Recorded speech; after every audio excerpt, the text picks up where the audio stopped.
My wallet was in your bag. You thief! Exclaimed my sister-in-law, glaring at me as she rummaged through the bag. This incident occurred during a party at my in-laws' house, right after my fiancé and I had set a date for our wedding. The gathering included both my family and my fiancé's, and unfortunately, my less-than-favorite sister-in-law was present.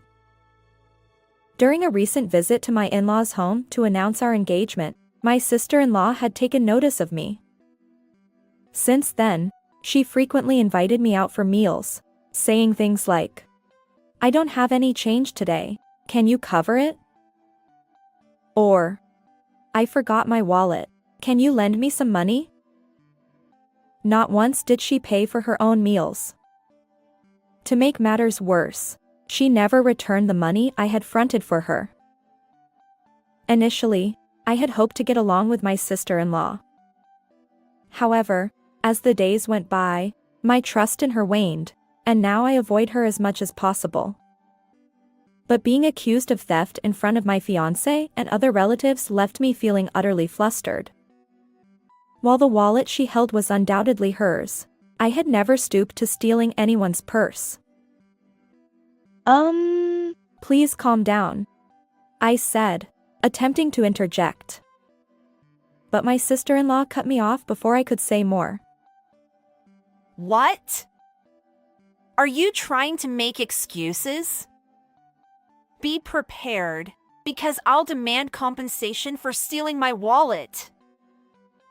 Without giving me a chance to respond, she continued to shout excitedly. However, as I regained my composure, I couldn't help but suppress a little chuckle. The scene unfolded further as other relatives burst into laughter, leaving my sister-in-law dumbfounded. Hey! What's so funny? Eventually, I decided to reveal the truth to her, her face now flushed with embarrassment. "I can't help but find it amusing." "You've said quite a lot," I replied. "My name is Ariel. I'm a 28-year-old office worker, and I've recently gotten engaged to someone I've been dating for a while. His name is Carson, and he's 2 years older than me. Interestingly, Carson is also my boss at the company where I work. From the time I joined the company, Carson has always been attentive and supportive. He's a reliable boss who listens sincerely to his subordinates' concerns. Over time, our interactions extended beyond work, and we developed mutual feelings for each other. Our similar ages and shared interests played a significant role. After a successful few years of dating, we've decided to get married, and our first step is to inform both sets of parents about our decision. When I first visited my parents' home with Carson, both my parents and my older sister, Cecilia, wholeheartedly blessed us. Cecilia, who is 7 years my senior, is already married and lives in the neighborhood with her husband and 2 children. Due to a childhood illness, she now works from home as a translator. Knowing that I was coming home, she had finished her work early for the day. Cecilia smiled at me and Carson, saying, "Ariel, congratulations. Carson, please take care of my sister." She has always doted on me since I was young. I, too, adore my kind and intelligent sister. On our way back after greeting the family, Carson turned to me and said, "Your sister is wonderful." His words made me feel oddly happy, as if he were praising me. I mentioned that Carson also has a sister, and I was looking forward to meeting her. However, Carson's expression turned complex. Carson said hesitantly, "But my sister can be a bit selfish and pretentious. I worry she might cause trouble for you, Ariel." It seemed he wasn't eager for me to meet his sister. Despite this, I hope to get along well with my future sister-in-law, Melody. Little did I know that a person named Melody would soon become a source of concern in my life. Later, when we visited Carson's parents, they warmly welcomed me. His mother greeted me in a relaxed tone, saying, Ariel, it's been a while. Thank you for visiting. His father also smiled kindly. Although I had spoken with Carson's parents a few times at the entrance of their home, this was the first time I entered their house. I felt nervous about meeting Carson's sister for the first time. However, it turned out that Melody, Carson's sister, was conveniently absent.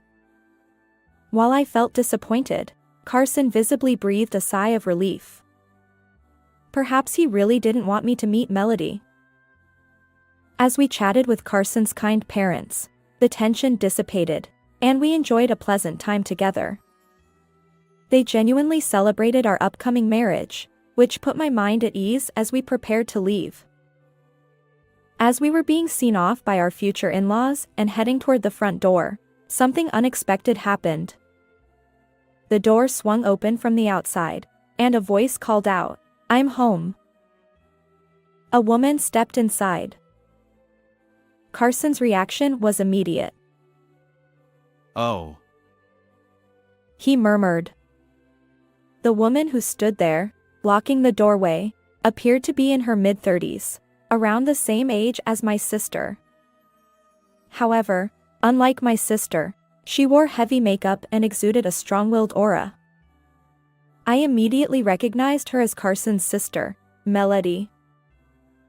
According to Carson, Melody was divorced and had no children. She was assertive and seemed to have an eye for material things. "Nice to meet you," I said to Melody. Her response was curt. When I looked at her, she scrutinized me with assessing eyes. Then, she smirked and asked, How did you meet Carson? Carson interjected, annoyed. Melody, you are just met. Don't bombard her with questions. But Melody continued, undeterred. How much do you earn? You dress nicely. You must be wealthy. Do you work at the same company as Carson? She fired off various inquiries. Stammering in response, I felt overwhelmed by her barrage of questions. Carson stepped in, scolding Melody. Enough already. Ariel is uncomfortable. We're leaving, so move aside. He physically separated Melody from me, but she glared at him defiantly. What's the rush? We'll be sisters-in-law soon. Can't we chat a bit? Oh, and Ariel, let's exchange contact information, Melody said, pulling out her phone from her bag. I hesitated but ultimately gave her my contact details.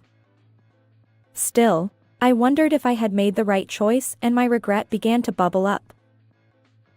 Melody, don't bother Ariel too much, her mother cautioned. But Melody paid no attention and walked right in. When the topic of Melody came up the other day, I finally understood why Carson's expression changed. Unlike my husband Carson, Melody seems to be assertive and not very good at listening to others. She's the complete opposite of my biological sister. I'm anxious about whether we'll get along in the future. However, since we're going to be family, I still want to get along with Melody. So, when she contacts me, I'll make sure to reply promptly. After exchanging contact information, I started receiving frequent emails from her the day after. As we continued our correspondence via email, we realized that our workplaces are close to each other. One day, Melody invited me to have lunch during our work break. I accepted without hesitation, thinking there was no reason to decline. However, when it came time to pay after our meal, Melody suddenly exclaimed, Oh! She then asked if I could cover the bill because she didn't have any change at the moment. While I found her behavior puzzling, I decided to go along with it and covered the lunch expense as she requested. However, on another day, something else happened. Oh dear, I forgot my wallet. Ariel, could you cover it for me? Despite being the one who frequently invites me to lunch, Melody has started finding reasons to make me pay for her portion of the meal. Even when she later promises to reimburse me, she dismisses it with, Lunch expenses aren't a big deal, right?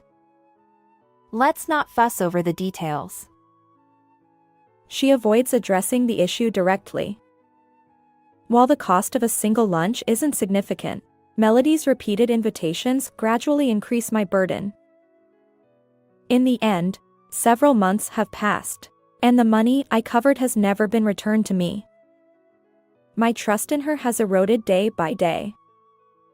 I've come to realize that it's best to avoid getting too involved with Melody, and my desire to be friendly with her has faded away. Lately, I've been making excuses to decline lunch invitations and keeping my email replies to a minimum. I had tried to distance myself as much as possible, but it happened one day after work.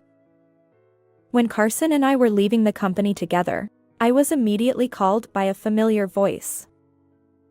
I looked in the direction of the voice, and there stood Melody. She had been waiting for my work to finish. Leaving the company together as a couple, huh? You two seem close. With a sarcastic tone, Melody addressed us. Carson frowned upon hearing her. What do you want, Melody? When Carson asked, Melody smiled sweetly and said, Actually, I have dinner plans with friends later today, but I'm short on cash. Ariel, could you lend me some money? She was practically emboldened by her previous actions, and I started feeling uncomfortable. I'll have to decline. You still haven't paid back the money you borrowed from me earlier. I firmly rejected her. As soon as I did, Melody became displeased. You're so cold. We're like family, right? It's normal for family members to borrow money from each other. Besides, you earn more than I do. She was shamelessly trying to guilt-trip me, as if she had tasted success before. In fact, I had never discussed salaries with her, but she probably found out because we both worked at the same company. I wanted to retort that we weren't family yet, but Carson beat me to it. Even among families, borrowing money isn't always appropriate. Before going out to dinner, how about repaying the money you owe Ariel? If you can't do it right away, maybe you should head home. Melody. Carson, who do you think you are? Talking like that? I'm your older sister. Are you defending some random woman over your own sister? Despite calling us family earlier, Melody now glared at me while referring to me as a stranger. And then she continued. Besides, in today's world, women need to have money too. Don't you understand, Ariel? Refusing to lend me money is like announcing that you're poor. Her argument made no sense whatsoever, and Carson seemed to lose the will to argue. He just looked exasperated. She's talking nonsense. Ariel, let's go. Don't take her words to heart. We decided not to engage with Melody any further and left the scene, pretending to be strangers. As we walked away, I noticed coworkers glancing at us. Clearly, we were the center of attention. Wait! Hey! Wait up! Melody shouted from behind, but we didn't turn back. Even after that, I occasionally received messages from Melody, but due to wedding preparations, I was busy and kept my replies non-committal. Of course, I declined dinner invitations as well. Since the incident where she ambushed me outside the office, I hadn't met her. Amidst this, the wedding date was finally set, and a party was organized where both families would gather. The venue was my in-laws' house.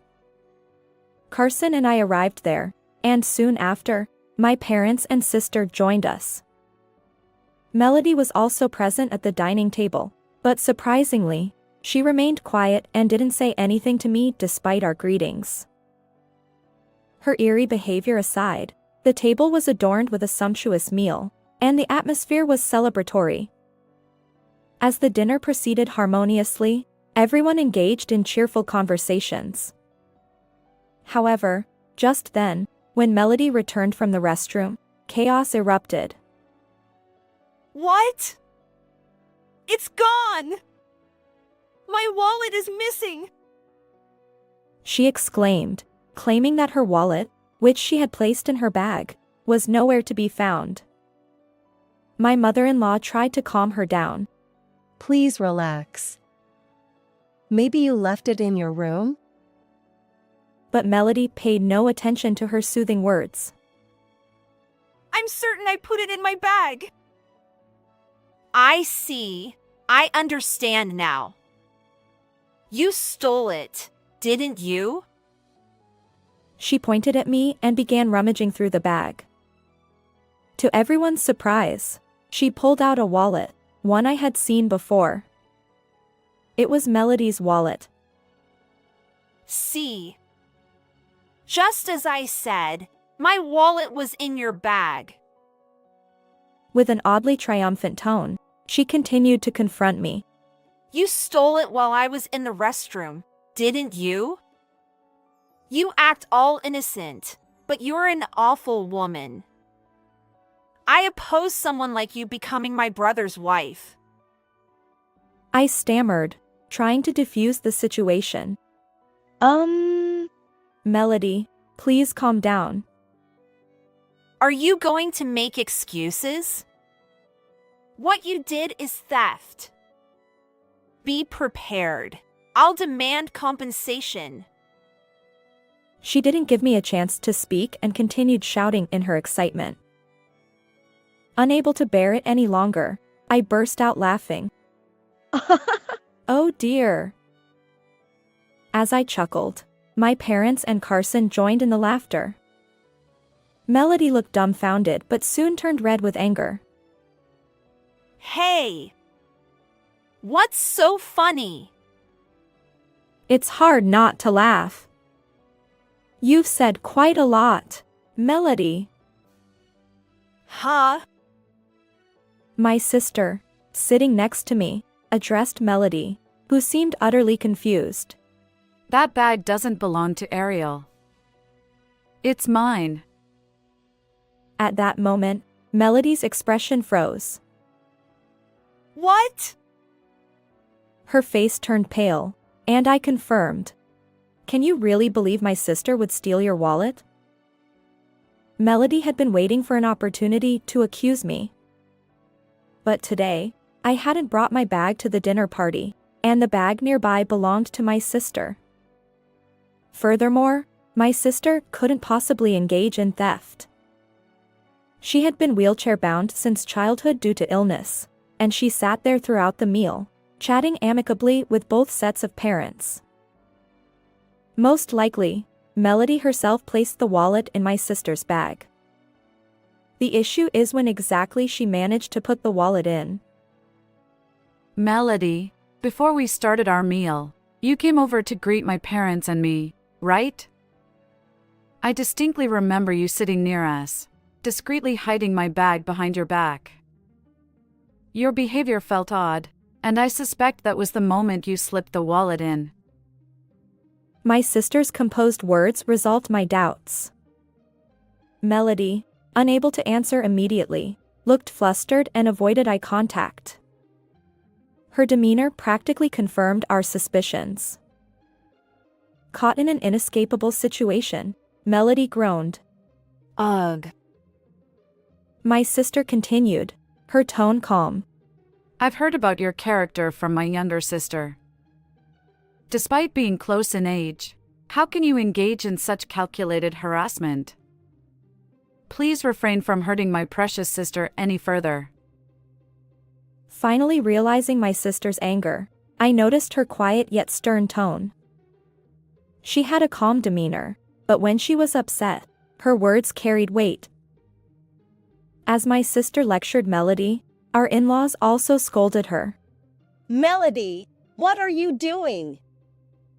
Accusing Ariel of theft is beyond embarrassing. Truly disappointing.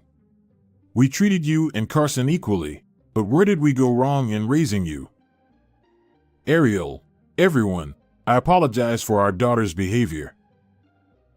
However, despite her parents' apologies, it seemed Melody remained unmoved.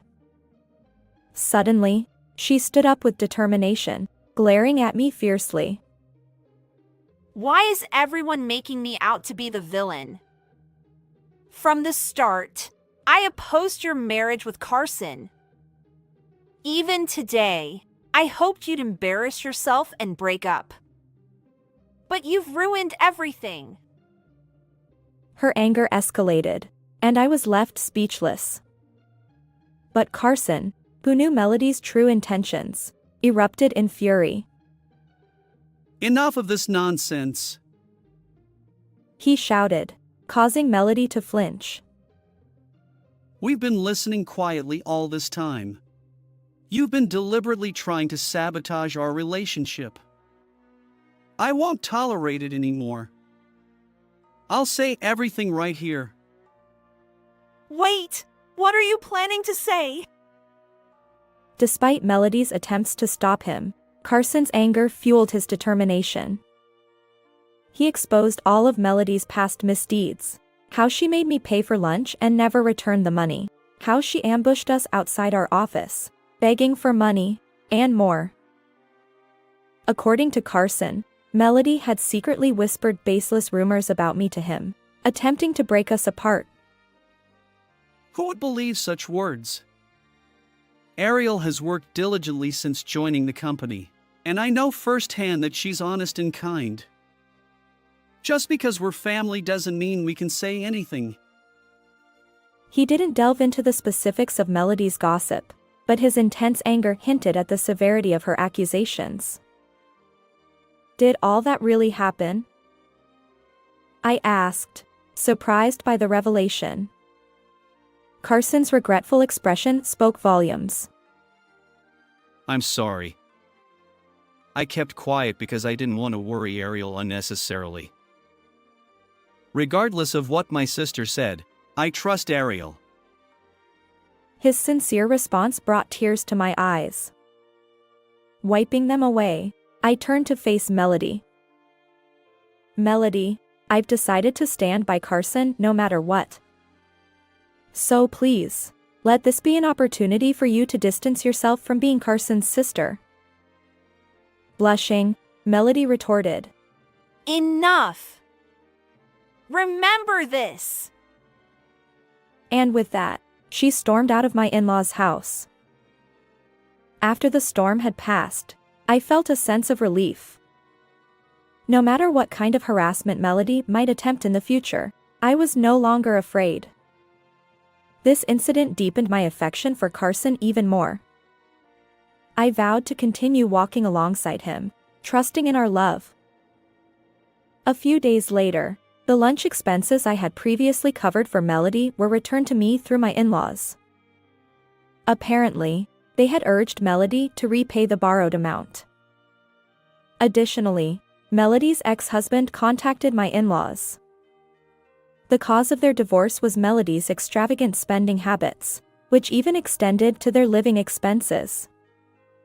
Consequently, Melody had been paying alimony, and she had assured my in-laws that the payments were complete. However, it turned out that a substantial amount was still outstanding.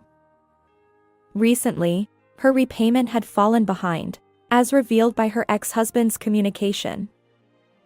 Upon learning this, my in-laws had severed ties with Melody. Besides her previous misdeeds against us, she had a history of stealing money from the family. In addition to alimony, Melody had accumulated debt from buying luxury items and excessive gambling. According to Carson, Melody had been a compulsive gambler since her 20s, and my in-laws had repeatedly admonished her. Ultimately, her financial situation became dire. She had even misused funds from her workplace, leading to her recent dismissal. Later, Melody, who had been evicted from her parents' home and lost her job, called me. Tearfully, she pleaded, Ariel, you're the only person I can rely on now. Please, lend me a little money. Naturally, I refused. Is this convenient for you? Please repay the alimony and debts with money you earn honestly. I have no intention of being involved with you anymore. Melody persisted. But we're family. Let's get along from now on. I responded firmly. Initially, I wanted to get along too. But I won't become family with someone who has reckless spending habits and doesn't feel remorse for their actions. With that, I hung up despite her continued protests. Subsequently, Melody began living in a modest apartment with her meager savings. However, debt collectors pursued her relentlessly, and she eventually had to vacate the apartment. Now, I have no idea where she is or how she's managing. Carson also vowed never to associate with her again. A month later, we had a wedding without Melody's presence, a joyous occasion blessed by many. Those happy moments remain precious memories. After marriage, we moved into the new home we had prepared. Soon after, I discovered I was pregnant. With our growing family, I look forward to sharing happy days alongside Carson. How did you like this story? If you enjoyed it, consider subscribing to the channel. Until next time.